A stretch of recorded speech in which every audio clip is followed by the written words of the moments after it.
اس رات کی جھرمٹ میں اللہ کی بے پناہ رحمتوں کا نزول ہوتا ہے. اتنی رحمتیں اترتی. امام قویری لکھتے ہیں کہ روئے زمین کے تمام مسلمانوں میں ان رحمتوں کو تقسیم کر دیا جاتا. رحمتیں پھر بھی بچ جاتی. جتنی فرشتے لے کر رحمتیں آتے ہیں وہ رحمتیں سب کو دینے کے باوجود بھی رحمتیں بچ جاتی ہیں. پھر وہ رحمتیں دارالحرب میں رہنے والے کافروں میں بانٹی جاتی ہیں، اور جس کافر کو اس رحمت سے حصہ ملتا ہے اللہ اسے اسلام عطا فرما دیتا ہے. یہ جو آپ آئے دن سنتے رہتے ہیں کہ فلاں عیسائی مسلمان ہو گیا، فلاں ہندو مسلمان ہو گیا، تو امام قویری آپ لکھتے ہیں، آپ فرماتے ہیں یہ شب قدر کو آنے والی رحمتیں ہوتی ہیں، مسلمانوں کی جھولیاں بھر دی جاتی ہیں، اور پھر اس کے بعد جب رحمتیں بچ جاتی ہیں تو وہ دارالحرب کے اندر رہنے والے کفار کو بانٹ دی جاتی ہیں، اور انہیں اللہ پھر بعد میں ایمان عطا فرما دیتا ہے. اور ایک روایت کے لفظ اس طرح ہے کہ پھر وہ رحمتیں چھوٹے بچوں میں بانٹ دی جاتی ہیں. اللہ کی رحمتیں کتنی عمیم ہیں اور اس کی رحمتیں کتنی وسیع ہیں. اللہ تعالیٰ کے محبوب علیہ السلام نے اللہ کی بارگاہ میں یہ عرض کی تھی کہ مالک، میں اب اپنی امت کو تیرا سلام پہنچاتا ہوں، تیری جانب سے جو سلامتیاں وصول کرتا ہوں وہ اپنی امت کو میں دیتا ہوں. تو جب میں چلا جاؤں گا تو تیری طرف سے اترنے والی سلامتیوں کو اور سلام کو میری امت تک کون پہنچائے گا؟ تو اللہ تعالیٰ نے سورۃ القدر نازل کی، جس میں فرمایا سلام محبوب فکر نہ کر، فرشتوں کی ڈیوٹی لگا دی، وہ قیامت تک تیری امت پر سلامتیاں نازل کرتے رہیں. تو اس رات کے جرمٹ میں بے پناہ برکت ہے.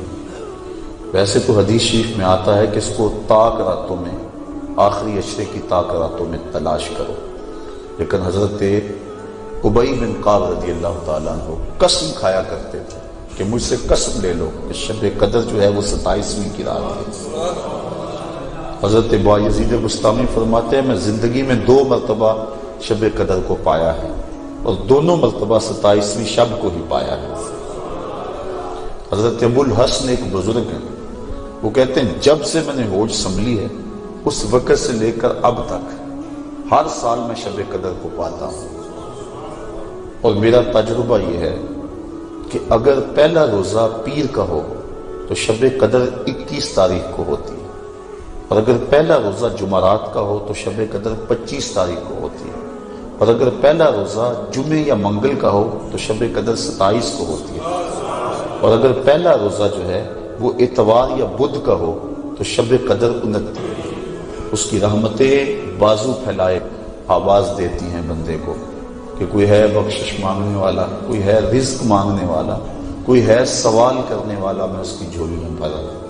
ہم تو مائل بکرم ہیں، کوئی سائل ہی نہیں، راہ دکھلائیں کسے، کوئی راہ روے منزل ہی نہیں. صرف 4 اشخاص ہیں جو اس رات محروم رہتے ہیں. ایک عادی شرابی، شراب کا رسیہ، دوسرا والدین کا نافرمان، تیسرا قاطع الرحم، خون کے رشتوں کو توڑنے والا، اور چوتھا وہ شخص جو سخت دشمنی رکھنے والا. اور سخت دشمنی اس کو کہتے ہیں جو 3 دن سے زائد ہو، کیونکہ مومن جب ایک دوسرے سے ناراض ہو جاتے ہیں تو 3 دن سے زیادہ ناراض نہیں رہتے. تو جو 3 دن سے زیادہ ناراض ہیں ان کو سخت دشمنی رکھنے والا کہا جاتا ہے. تو اس رات کی جرمٹ میں، اس رات کے حسین لمحوں کے اندر یہ 4 بندے اللہ کی رحمتوں سے محروم رہ جاتے ہیں. اگر توبہ کر لیں تو اللہ تعالیٰ جل شانہ اس رات کا حصہ ان کو بھی عطا فرما دے. اور ایک حدیث کے اندر آتا ہے کہ جو شخص شب قدر کو 2 رکعت نوافل اس طرح ادا کرے کہ سورہ فاتحہ کے بعد 7 مرتبہ سورہ اخلاص پڑھے، اس کے بعد سلام پھیر کے کہے استغفر اللہ و اتوب الیہ، اور یہ 70 مرتبہ پڑھے بعد میں، تو اپنی جگہ سے اٹھے گا نہیں کہ اللہ اسے بھی اور اس کے ماں باپ کو بھی بخش دے گا.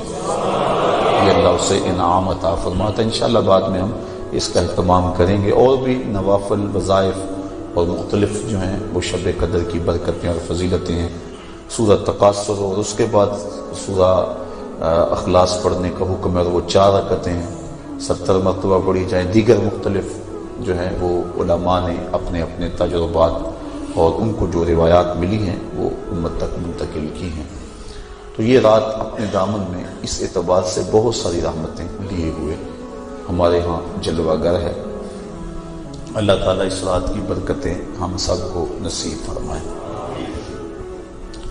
اس کو توبہ و انابت کی رات بھی کہا جاتا ہے۔ جب انسان جاگتا ہے اس رات میں، اللہ تعالیٰ جل شانہ ما قبل کے سارے گناہوں کو معاف فرما دیتا ہے۔ وہ فرمایا کہ من کاما لیلۃ الصیام، لیلۃ القدر اس سے مراد ہے، ایمانم و احتسابا غفر لہ ما تقدم من ذنبہ، جس نے لیلۃ القدر کو قیام کیا اللہ تعالیٰ اس کے پچھلے سارے گناہوں کو معاف فرما دیتا ہے۔ ایمانم و احتسابا، 2 شرطیں ہیں، ایمان کی حالت میں اور دوسرا اپنے نفس کا محاسبہ کر رہا ہے، کیونکہ اپنے نفس کو محاسبے میں رکھنا چاہیے، اس کو بے لگام نہیں ہونے دینا چاہیے۔ جو پڑھ رہے ہیں کہہ رہے ہیں اس پر مانند استحضار موجود ہو، اور ہم اگر توبہ کریں، رجوع لائیں اس کے حضور، تو وہ صرف زبان سے نہ ہو بلکہ ہمارے دل کی اتھاہ گہرائیوں سے۔ فرمایا کہ التائب من الذنب کمن لا ذنب لہ والمستغفر من الذنب وہو مقیم علیہ کالمستہزئ بربہ، جو گناہوں سے توبہ کرتا ہے وہ تو ایسا ہے جس طرح اس نے گناہ کیا ہوئے، اور جو توبہ کرتا ہے استغفار بار بار پڑھتا ہے، استغفر اللہ کہتا ہے، لیکن وہ گناہوں کو چھوڑنے کا ارادہ نہیں پاتا اپنے اندر، جمع ہوا ہے گناہوں کا۔ کہا کل مستہزئ بربہ، وہ اپنے رب سے مذاق کرنے والا ہے کہ جس پر استغفار کر رہا ہے اس کو تو چھوڑ ہی نہیں رہا، اس کا تو ارادہ ہی نہیں کر رہا کہ میں نے اس کو چھوڑنا ہے، تو وہ تمسخر کرنے والا کہلاتا ہے۔ تو جو ہم دعا مانگتے ہیں، جو ہم کہتے ہیں، مانند اس کا استحضار ہونا چاہیے، اور جو ہم اللہ سے وعدہ کرتے ہیں اس وعدہ کو پورا کرنے کی کوشش کرنی چاہیے۔ اللہ تعالیٰ کریم ہے۔ حضرت عائشہ صدیقہ رضی اللہ تعالیٰ عنہ فرماتی، میں نے حضور سے عرض کی، ترمذی اور ابن ماجہ کی روایت ہے کہ جب میں شب قدر کو پا لوں تو میں اللہ سے کیا مانگوں؟ تو حضور نے جو دعا تعلیم دی وہ یہ تھی کہ اللہ کی بارگاہ میں پھر عرض کرنا کہ اللہم انکا عفو کریم تحب العفو فاعف عنی، اے اللہ تو معاف کرنے والا ہے، کرم فرمانے والا ہے اور معافی کو پسند کرتا ہے، مجھ سے درگزر فرما لے۔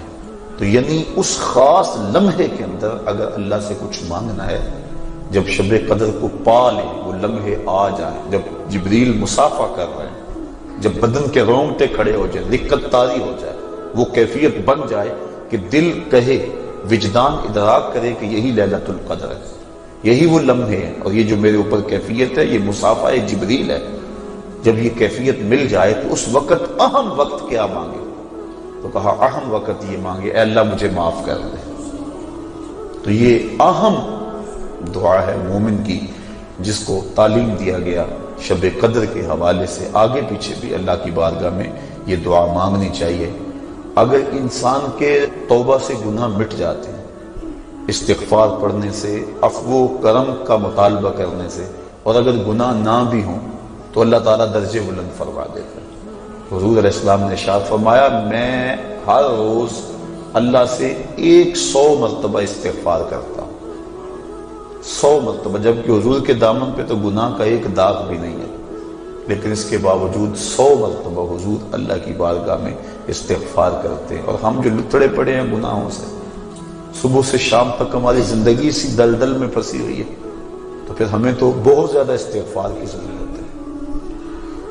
اللہ اکبر۔ عبرت اللہ نصیب فرما دے۔ وہ ایک بچہ تھا چھوٹا، جنگلوں میں رو رہا تھا اور اس کی آنکھوں میں آنسو امٹ رہے تھے اور چیخ رہا تھا، رو رہا تھا۔ کوئی بزرگ تھا، وہ قریب سے گزرا، دیکھا بچے کو رو رہا ہے، کہا بیٹا کیا ہوا ہے؟ کہا اللہ سے بڑا ڈر لگا۔ چھوٹا سا بچہ 6-7 سال کی عمر ہے۔ اللہ اکبر، اللہ سے ڈر لگتا ہے۔ تو اس نے کہا بچہ تیرے تو نامہ اعمال میں بھی گناہ ہی درج نہیں ہوا. جب تک انسان بالغ نہیں ہوتا تو نامہ اعمال نہیں کھولا جاتا. جب بلوغت ہوتی ہے تو فرشتے نامہ اعمال کھول کے بیٹھ جاتے. تو کہا تیرے تو نامہ اعمال میں گناہ ہی نہیں ہے تو کیوں رو رہا ہے؟ کہا میں نے اپنی امی کو دیکھا تھا کہ وہ چولہے کے اندر لکڑیاں ڈال کر ان کو آگ لگاتی تھی، آگ نہیں لگتی تھی، دیا سلائی بجھ جاتی تھی. اس نے چھوٹی چھوٹی لکڑیاں لی اور ان کو توڑ کے نیچے رکھا. پہلے چھوٹیوں کو لگائی اور ان کو لگی، پھر بڑیوں کو لگ گئی. تو میں اس وقت سے چیخ رہا ہوں کہ حشر کے دن جہنم کے اندر بڑے بڑے گناہگاروں کو ڈالا گیا، آگ نہ لگی تو مجھ چھوٹے کو نہ رکھ لیا جائے. یعنی خوف اور خشیت کا عالم دیکھیے. تو کہا میں تو اس وجہ سے ڈر رہا ہوں. تو جن کے ذمے گناہ بھی نہیں ہیں وہ ڈر رہے ہیں، رو رہے ہیں. جس کے دامن کو اللہ نے عصمت کے پھولوں سے مزین کیا ہوا ہے وہ تو روز 100 مرتبہ استغفار کریں اور اللہ سے توبہ کریں. اور ہم جو سراپا گناہ ہیں، ہماری سوچ، ہماری فکر، ہمارے خیال، ہمارے کاروبار گناہوں میں لچڑے ہوئے سب کچھ. تو اس لیے ہمیں بہت زیادہ ضرورت ہے اس بات کی کہ ہم اللہ کی رجوع کریں. یہ ایک رات 1000 مہینے سے بہتر ہمیں دے دی گئی. 1000 مہینے کی عبادت کریں، 83 سال اور 4 ماہ بنتے ہیں. اتنی دیر قیام میں کھڑے رہو، رکوع اور سجدے میں کھڑے رہو اور ایک رات عبادت میں گزارو. اور ایک روایت میں پڑھا جو اس رات میں اللہ اکبر جتنی دیر میں بکری کا دودھ دھویا جاتا ہے، کتنی دیر لگتی ہے بکری کا دودھ دھوتے ہوئے، اتنی دیر قیام کیا، کھڑا رہا عبادت میں، نماز میں. جتنی دیر میں بکری کا دودھ دھویا جاتا ہے اللہ تعالیٰ اس کی مغفرت اور بخشش فرما دیتا ہے اور اس کو پوری لیلۃ القدر کی فضیلت عطا کر دیتا ہے. جس نے اتنا قیام کیا جتنا بکری کا دودھ دھوتے ہوئے وقت لگتا ہے. تو اللہ نے یہ مجھے اور آپ کو توفیق عطا فرمائی اور امت کو یہ مزاج عطا کر